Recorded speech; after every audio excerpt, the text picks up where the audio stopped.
I blamed it on my ADD, but it really was God saying like, hey, I'm gonna use you exactly how I created you in order to do some good for the kingdom.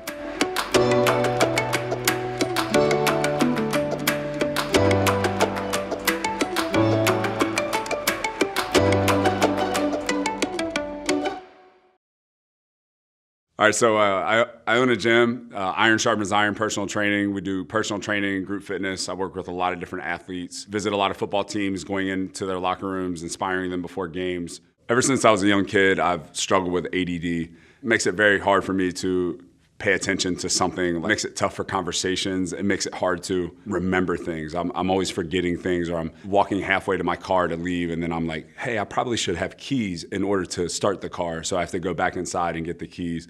And a lot of times that leads to a lot of different frustrations for me. I feel like I can let people down with that. I feel like sometimes, man, like why can't you just remember? You know, and I'm really hard on myself about that, and sometimes that gets me down.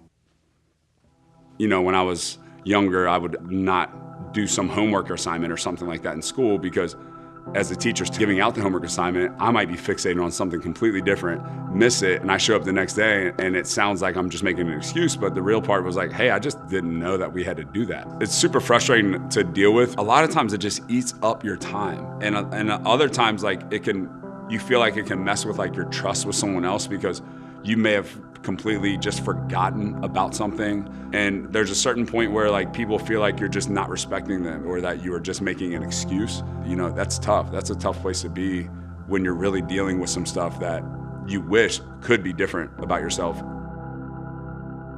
I finally was like sticking to something. I got on this like 40-day long Bible study and it was awesome. I was like killing it. I was making time. I was finding time. God was just opening up windows and doors for me. Even on my busy days, I would have time to be able to sit down and get into this Bible study. So it's one day I'm really busy at the gym. I have a lot of appointments and I have about an hour-and-a-half window that I can get this Bible study in. I get done with my sessions, everything's going smooth, grab my Bible, hop in the car, drive to the nearest coffee shop. It's one that I don't normally go to, but it was the closest one, so it was gonna give me the most time. And as I'm walking in, I realize that there's a meter, so I have to pay to park there.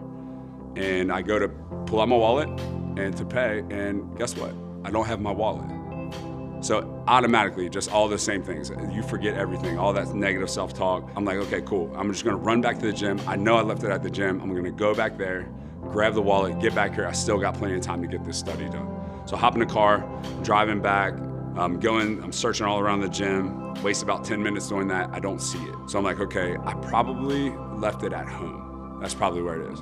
If I leave now, I can get to the house, grab my wallet, might even just do the Bible study there, and then I'll be able to get back to the gym in time. Out of the corner of my eyes, I'm crossing this intersection, I see a man sitting on a bench. And it started to rain at this moment, like a few minutes before that. And I realized that this guy's sitting at the bench, and it looks like he's maybe waiting for a bus, and he's got a t-shirt on, shorts, and no shoes. For some reason, I was able to see that. As much as of a hurry I was in, that stood out to me. So I just keep going, and I'm like, man, I hope that guy is okay. And I'm like, but I got to get home to do my Bible study. I gotta hear from God. As I'm doing it, I just feel like this tug on me. It's almost like, just like this weight of like, hey, you help him out. You make sure he's okay. Don't just hope that he's okay. You do something about it. So I'm finally like, you know what? Like, I don't know, God, like, you know, like this is supposed to be our time together. Like, I really want to stick to this study. And if I miss a day, I'll probably miss another one. And I finally say, okay, God, fine. I do it. I whip like the hardest right in the universe. I do a U-turn. I fly back around. He's still sitting there. I pull into the driveway. I kind of like yell out like a nervous, like, hey man, like, hey, how you doing? And he like looks over to me and he says hi back. I'm like, you don't have any shoes on, as if he didn't know that he didn't have shoes on. I told him that he didn't have shoes on. And so he kind of acknowledges it and he's like, yeah, he's like, just got out of the hospital, I'm trying to catch a bus to get home. And I wasn't really there to like find out his whole story, but I did know that I had some extra shoes in my trunk. So I told him, I said, hey man, if you want, I don't know what size shoe you wear. I think my foot might be a little bit bigger, but I got some shoes in the trunk. Let me grab them for you. And he like walks over, and this whole time it's raining on us. And he walks over to my trunk. I open my trunk up. I had some shoes for him. He takes them. And I said, hey man, your shirt's like soaking wet. How about you grab this shirt too, and you can have this. And as he's doing that, As we're kind of getting stuff exchanged, his bus pulls up and it's time for him to go get on the bus. Just like kind of like looked at me as if he was just confused and didn't really know. What I responded to him was, hey man, no, thank you for giving me a chance to be obedient and to like do what God has asked me to do. I asked him if I could pray for him, so I prayed for him really quick. Last second, as he's walking up the steps on the bus, he throws a glance back and then just gets on the bus. And again, I probably will never see this guy again. But what I realized in that moment was I was so focused on like the religion side of it, like the practice or the act of like trying to read the Bible, which is an awesome thing to do, that I was actually missing moments that God was calling me into action.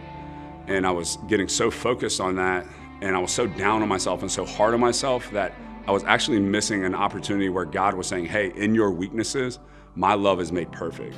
And what it showed me is that even in my brokenness or even in the areas that I'm really hard on myself, God loves me in those areas, and actually he will redeem them and use them for his kingdom. I know as much as that guy felt helped and loved in that moment, I was just really in awe of the whole situation, because something so simple and so mundane as like forgetting your wallet, if you're open to it and you're willing to give it to God, he can actually make it maybe the best part of your day or a highlight for the rest of your life. When I forgot my wallet, I blamed it on my ADD, but it really was God saying like, hey, I'm gonna use you exactly how I created you in order to do some good for the kingdom. I think in that moment, God used my ADD for something good. That's not something that I've ever looked at or viewed it as. I've always felt like it was something that I needed to work on for myself. Really, it isn't that it needed to be fixed. It's just how God made me. He created me exactly how I am to do the things that he created me to do. If I wasn't that way, if I didn't forget my wallet, then I'm just sitting at the coffee shop happily, merrily with my face in a book.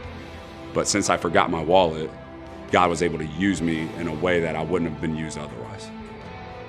If you're dealing with anything or battling anything that you feel like is broken about yourself, remember the promise that God gave us that in our weaknesses, his love is made perfect. God doesn't make things on accident. He created you exactly how you are because he has specific things that only you can do.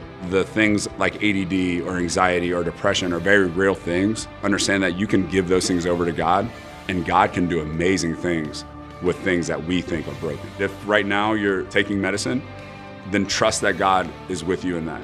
If you're wanting to step away from the medicine, have the conversations with your parents. Talk to your doctor. Again, trust that God is with you in that process as well. No matter what you're going through, just continue to live life with passion and purpose. You're here for a reason. God has created you for something, and be excited every day when you wake up to find out exactly why God has you waking up that day and what he wants to use you for that day. My name is Alex, and this is my story.